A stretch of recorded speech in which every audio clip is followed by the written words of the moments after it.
looking forward to, but it's another long day.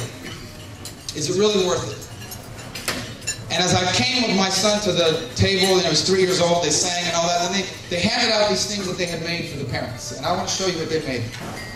They made this little card, his picture's on the front, he's holding up his muscles like that. And that's cute in and of itself. My son's got good genetics. His mom is a beautiful woman. But it was on the back that touched me and drove me to go to one extra speech tonight. And here's what it says in the back. It's from Joshua in the Bible. It says, "Be strong and courageous. Do not be terrified. Do not be discouraged. For the Lord your God will be with you wherever you go." Amen.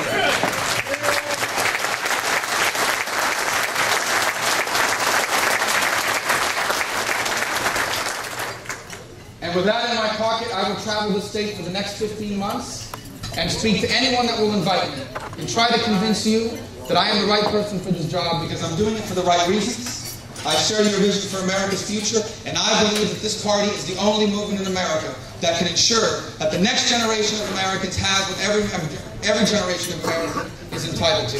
A country as good or better than the one their parents were left with. Thank you for having me tonight. Thank you.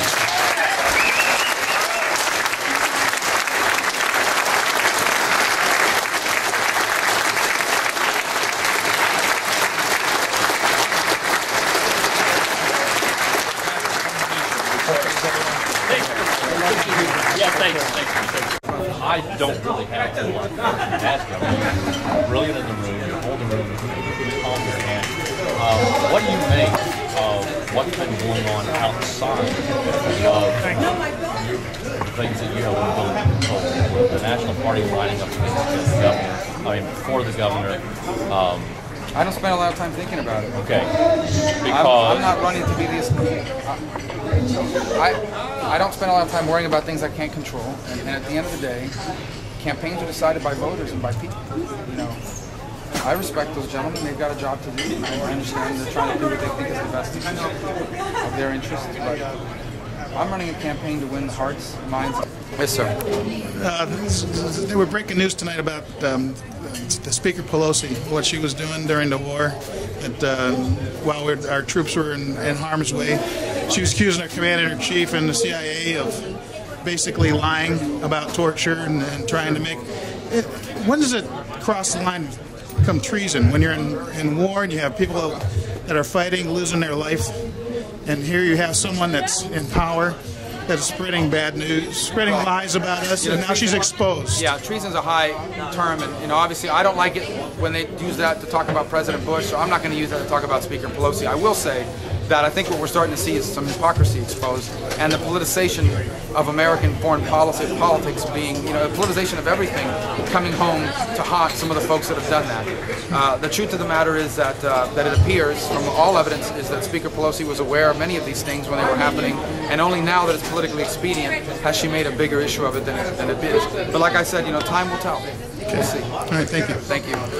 Good job. This story. When I really got to know Bill was in the early days. And it was after the redistricting, and I got a big chunk of central Pasco County added to my Senate seat. And I had some great new neighborhoods called Caliente and Paradise Lakes and Lake Como. My good friend Mike Casano was helping me get some new neighborhoods in my district. But, I had to go out there and do some campaigning because I heard it was going to be a close race, and I knew every vote.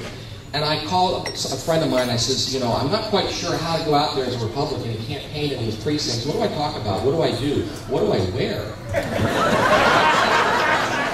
They told me, call Bill Bunting. He knows what to wear. Mike told me to say that. But truthfully, I did. I called Bill, and he told me, he says, Victor, just focus on the bare facts. The bare necessities. And don't be a little surprised if they bear it all back.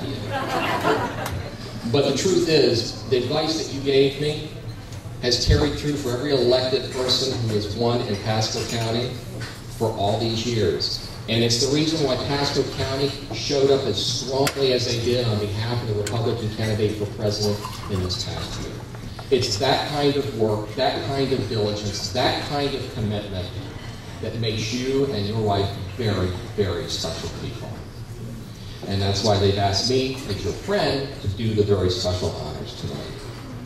You know, the newspapers have called you many things over the years.